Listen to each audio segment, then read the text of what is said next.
बोलिए गणेश जी महाराज की जय हो। बोलिए शिव शंकर भगवान की जय हो। बोलिए विष्णु भगवान की जय हो। बोलिए सियापति रामचंद्र की जय हो। बोलिए संकट मोचन बालाजी महाराज की जय हो। बोलिए बाबा बैणनाथ महाराज की जय हो।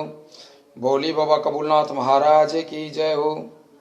सभी से प्रार्थना है कि इस चैनल को सब्सक्राइब करें और शेयर करें। आज शनिवार व्रत की विधि आपको बताते हैं और उसके बाद शनिवार व्रत की कथा की जाएगी। सबसे पहले संकल्प किया जाता है, हाथ में अक्षत, जल, दक्षिणा और पुष्प लेकर के 3 बार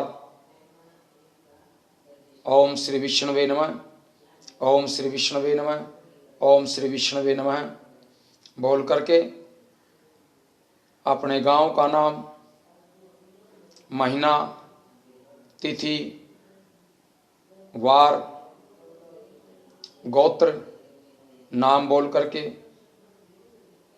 शनि महाराज से प्रार्थना की जाती है कि शनि महाराज, हम अमुक इच्छा के लिए आपके व्रत कर रहे हैं।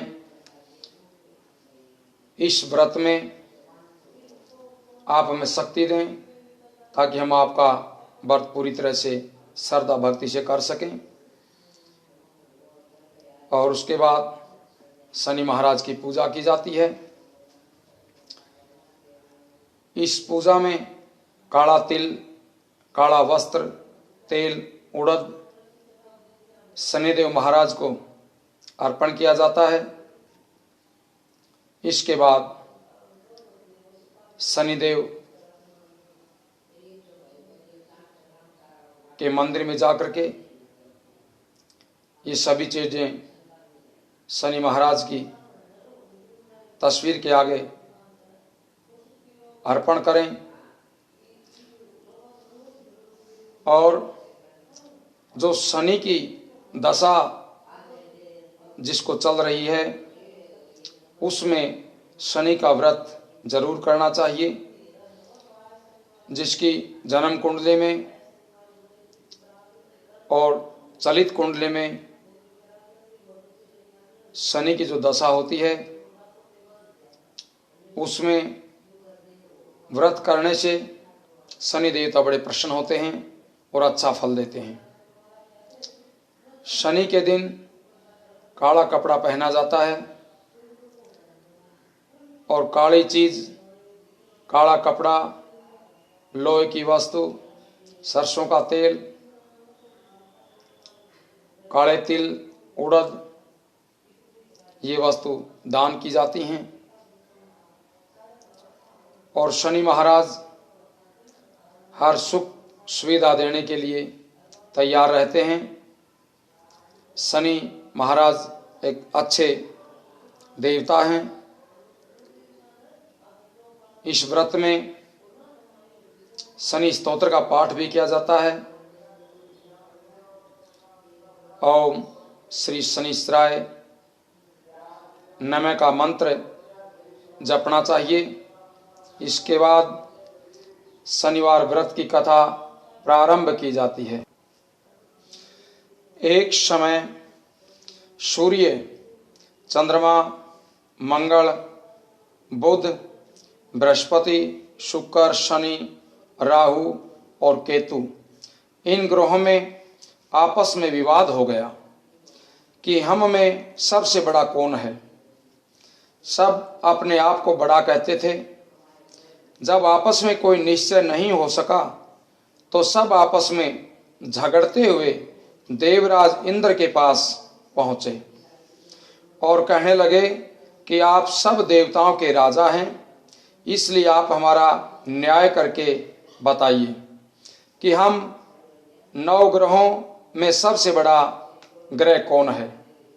देवराज इंद्र देवताओं का प्रश्न सुनकर घबरा गए और कहने लगे कि मुझ में यह सामर्थ्य नहीं है कि मैं किसी को बड़ा या छोटा बता सकूं।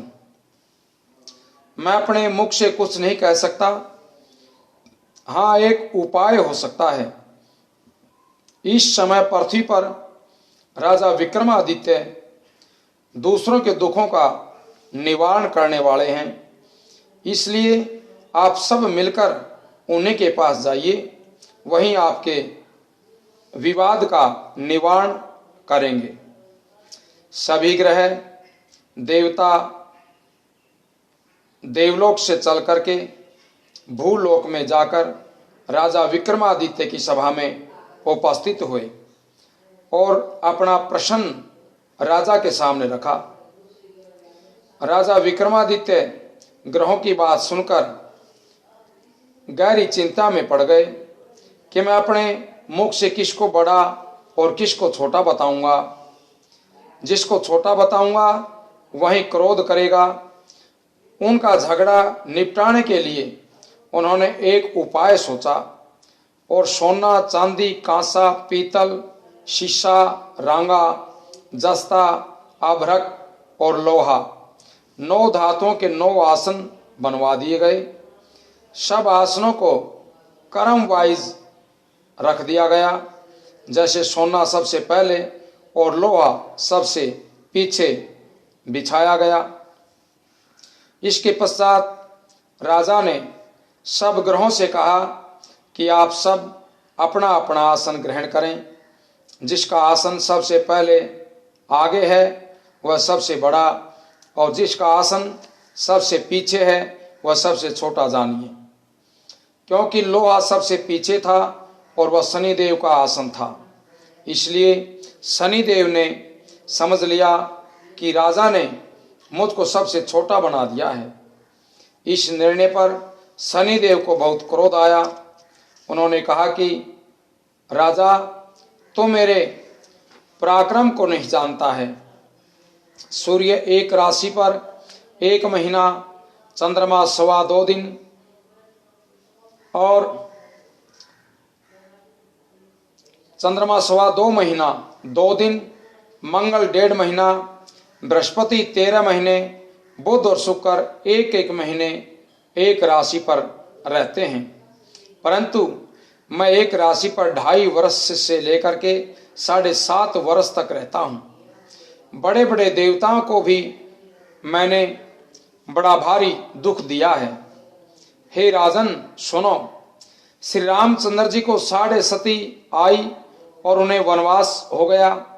रावण पर 7.5 सती आई तो राम ने वानरों की सेना लेकर के लंका पर चढ़ाई कर दी और रावण के कुल का नाश कर दिया। हे राजन, अब तुम सावधान रहना। राजा विक्रमादित्य ने कहा, जो कुछ भाग्य में होगा देखा जाएगा। इसके बाद अन्य ग्रह जो प्रसन्नता के साथ अपने अपने स्थान पर चले गए, परंतु शनिदेव क्रोध के साथ वहां से बड़ी मुश्किल से सिधारे। कुछ समय व्यतीत होने पर जब राजा विक्रमादित्य को 7.5 सती की दशा प्रारंभ हुई तो शनिदेव घोड़ों का सौदागर बनकर के उनके अनेक सुंदर घोड़ों के साथ राजा विक्रमादित्य की राजधानी में आए। जब राजा ने घोड़ों के सौदागर के आने की खबर सुनी तो अपने अश्वपाल को अच्छे अच्छे घोड़े खरीदने की आज्ञा दे दी। अश्वपाल ऐसी अच्छी नस्ल के घोड़े देखकर और उनका मूल्य सुनकर चकित हो गया और तुरंत ही राजा को खबर दी। राजा विक्रमादित्य उन घोड़ों को देखकर और एक अच्छा सा घोड़ा चुन करके सवारी के लिए उस पर चढ़े। राजा के पीठ पर चढ़ते ही घोड़ा तेजी से भागा। घोड़ा बहुत दूर एक घने जंगल में जाकर राजा को छोड़कर अंतर्ध्यान हो गया। इसके बाद राजा विक्रमादित्य अकेला जंगल में भटकता फिरता था। भूख प्यास से दुखी राजा ने भटकते भटकते एक ग्वाले को देखा। ग्वाले ने राजा की प्यास से व्याकुल देख करके पानी पिलाया। राजा की अंगुली में एक अंगूठी थी। वह अंगूठी उसने निकालकर प्रसन्नता के साथ ग्वाले को दे दी और स्वयं शहर की ओर चल दिया। राजा शहर में पहुंचकर एक सेठ की दुकान पर जाकर बैठ गया और अपने आप को उज्जैन का रहने वाला तथा अपना नाम विक्रमादित्य बताया। सेठ ने उसको एक कुलीन मनुष्य समझ करके जल आदि पिलाया, भोजन दिया। भाग्यवश उस दिन सेठ की दुकान पर बहुत अधिक बिक्री हुई। तब सेठ उसको भाग्यवान पुरुष समझकर भोजन कराने के लिए अपने साथ अपने घर ले गया। भोजन करते समय राजा विक्रमादित्य ने एक आश्चर्यजनक घटना देखी। जिस खूंटी पर हार लटक रहा था वह खूंटी उस हार को निगल गई। भोजन के पश्चात जब सेठ कमरे में आया तो उसे कमरे में हार नहीं मिला। उसने यही निश्चय किया कि सिवाय विक्रमादित्य के और यहाँ कोई भी नहीं था। इस कमरे में कोई भी नहीं पहुंचा, इसलिए अवश्य ही उसी ने हार चोरी किया है। परंतु विक्रमादित्य ने हार लेने से इनकार कर दिया। इस पर 5-7 आदमी उसको पकड़कर नगर फौजदार के पास ले गए। फौजदार ने उसको राजा के सामने उपस्थित कर दिया और कहा कि यह आदमी भला मालूम होता है, चोर मालूम नहीं होता, परंतु सेठ का कहना है कि इसके सिवाय और कोई भी घर में नहीं आया, इसलिए अवश्य ही इसी ने चोरी की है। राजा ने आज्ञा दी कि इसके हाथ पर काटकर चौरंगिया बना दिया जाए। राजा की आज्ञा का तुरंत पालन किया गया और विक्रमादित्य के हाथ पर काट दिए गए। कुछ समय बीतने पर एक तेली उसको अपने घर ले गया और उसको कोल पर बिठा दिया गया। विक्रमादित्य उस पर बैठा हुआ अपनी जबान से बैल हाँकता रहा। इस समय में राजा की शनि की 7.5 की दशा समाप्त हो गई। वर्षा ऋतु के समय पर वह मल्हार राग गाने लगा। यह राग सुन करके उस शहर के राजा की कन्या मन भावनी उस राग पर मोहित हो गई। राजकन्या ने राग गाने वाले की खबर लाने के लिए अपनी दासी को भेजा। दासी सारे शहर में घूमती रही। जब वह तेली के घर के निकट से निकली तब क्या देखती है कि तेली के घर में चौरंगिया राग गा रहा है। दासी ने लौटकर राजकुमारी को सब वृतांत सुना दिया। बस उसी समय राजकुमारी मनभावनी ने अपने मन में यह प्रण कर लिया, चाहे कुछ भी हो मैंने इस चौरंगिया के साथ ही विवाह करना है। प्रातःकाल होते ही जब दासी ने राजकुमारी मनभावनी को जगाना चाहा तो राजकुमारी अनशन व्रत लेकर के पड़ी रही। दासी ने रानी के पास जाकर के राजकुमारी के न उठने का सारा वृतांत बता दिया। रानी ने कहा कि राजकुमारी को जगाया जाए और उसके दुख का कारण पूछा जाए। राजकुमारी ने कहा कि माताजी, मैंने यह प्रण कर लिया है कि तेली के घर एक चौरंगिया रहता है, मैं उसी के साथ विवाह करूंगी। माता ने कहा कि हे पगली, तू ये क्या कर रही है? तुझे किसी देश के राजा के साथ विवाह करना चाहिए। कन्या कहने लगी कि माताजी, मैं अपना प्रण कभी नहीं तोड़ूंगी। माता ने चिंतित होकर के यह बात महाराज को बताई। महाराज ने भी आकर उसे समझाया कि मैं अभी देश देशांतर में अपने दूत भेज करके सुयोग्य रूपवान और बड़े से बड़े गुणी राजकुमार के साथ तुम्हारा विवाह करूंगा। ऐसी बात तुम्हें कभी नहीं सोचनी चाहिए।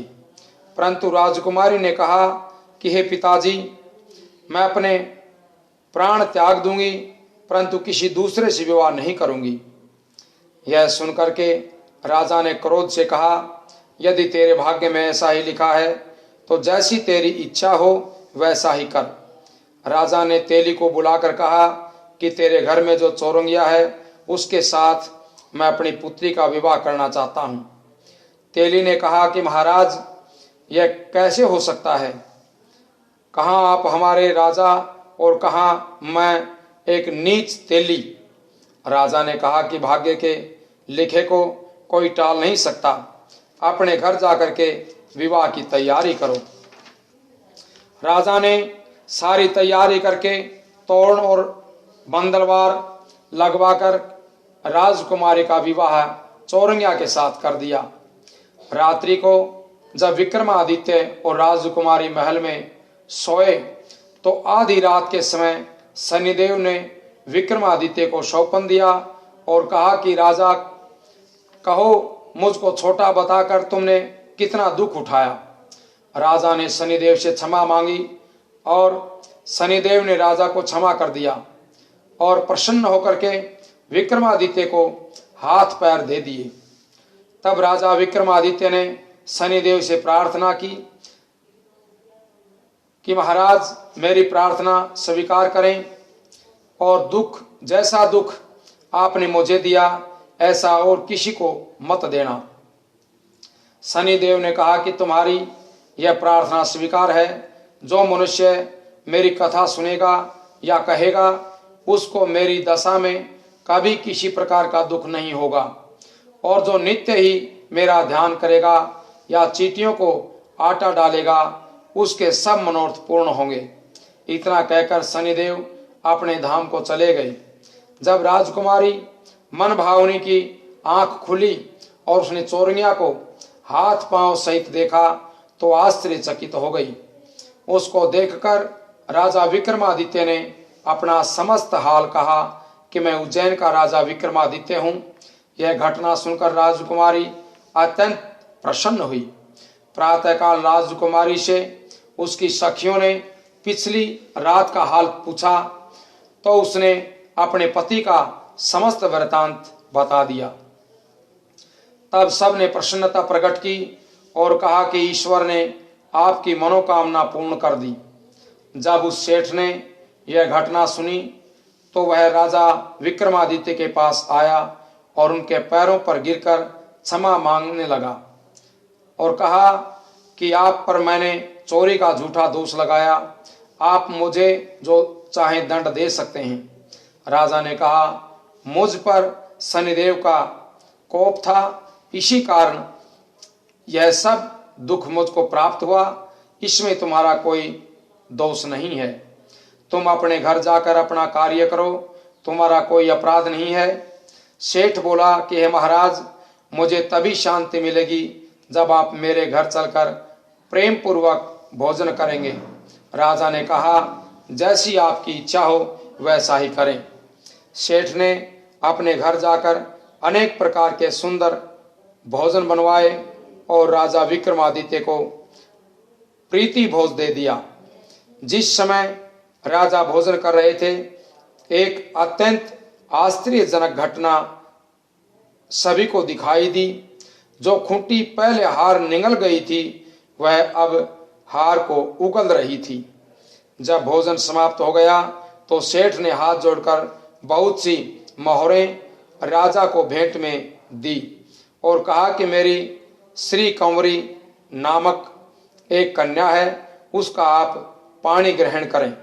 राजा विक्रमादित्य ने उसकी प्रार्थना स्वीकार कर ली। तब सेठ ने अपनी कन्या का विवाह राजा के साथ कर दिया और बहुत सा दान दहेज आदि दे दिया।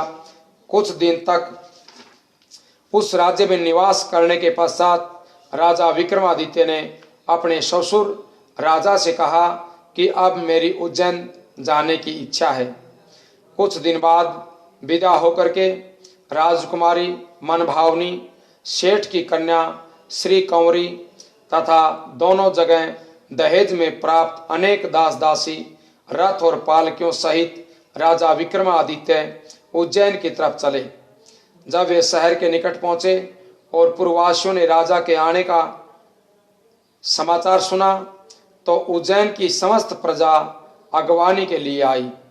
प्रसन्नता से राजा अपने महल में पधारे। सारे नगर में भारी उत्सव मना गया और रात्रि को दीपमाला की गई। दूसरे दिन राजा ने अपने पूरे राज्य में यह घोषणा करवाई कि शनि देवता सब ग्रहों में सर्वोपरि हैं। मैंने इनको छोटा बताया, इसी से मुझको यह दुख प्राप्त हुआ। इस प्रकार सारे राज्य में सदा शनिदेव की पूजा और कथा होने लगी। राजा और प्रजा अनेक प्रकार के सुख भोगती रही। जो कोई शनिदेव की इस कथा को पढ़ता है या सुनता है, शनिदेव की कृपा से उसके सब दुख दूर हो जाते हैं। व्रत के दिन शनिदेव की कथा को अवश्य पढ़ना चाहिए। बोली श्री शनिदेव महाराज की जय हो। बोली शिव शंकर भगवान की जय हो। बोलिए बालाजी महाराज की जय हो।